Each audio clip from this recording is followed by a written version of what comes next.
Okay, so now we have created all the composites and building materials that we need. We'll move on. So the next thing we need to do is start to create the walls. We have to first of all put in the wall settings to what we want it to be. To do that, navigate to ground floor, double click on it, and you're back to the site layout that we have already. Activate the wall tool by double click on it, and then we'll set the wall dimensions and specifications as followed.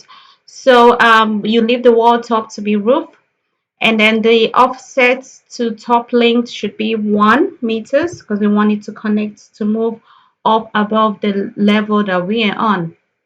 Then the bottom offset to be minus 0.1 because we also want it to connect with the foundation. Leave the home story as ground floor because that's where we want it to be. In terms of the structure, we want it to be a composite structure. So select the second one, the one in the middle, and then we'll select the composite structure that we had just created, which is exterior wall. Reference line, let the reference line be core inside because we want it to be associated with the core member of the composite. In time, we'll come down to floor plan and section and change the show on stories to all relevant stories for now. We want it to be projected with overhead, and we want the entire element to show. Go down to classification and properties and make the ID to be wall-001. The structural function is load bearing element and the position is exterior. In terms of the layers, we want the layer to be structural bearing and then say OK. Awesome. So the next thing we need to do now is start to draw in our walls.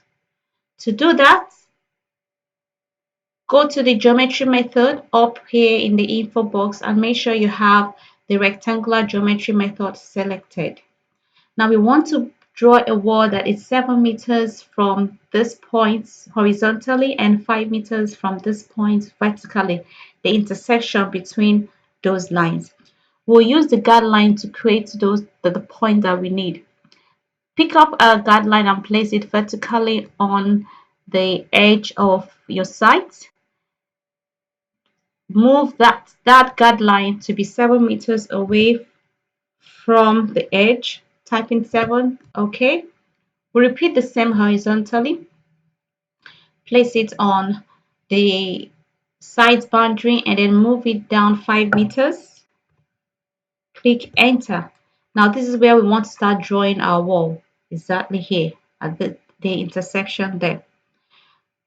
So now we'll start, click on there to draw your wall. Now for some reason the layer I have put my wall is hidden. So all I have to do is just to show layer. I will show you what I mean. So if you click choose layer, you will see the structural bearing has its eye closed, which means it's hidden. To solve that problem, just click on show layer and you'll see it comes up. So if that ever happens to you, all you need to do is just to choose show layers. Okay, so we need to draw a wall, and the wall is 7 meters by 4 meters. So the first dimension here will be 7. Use the arrow sign on your keyboard to go down to dimension 2 and type in 4. Click enter, and this is the wall. You can view your wall on 3D in 3D and using the orbit tool here, or you just type in 0 on your keyboard and view what you have created. Looks good. Okay. So now we're done with drawing the exterior wall.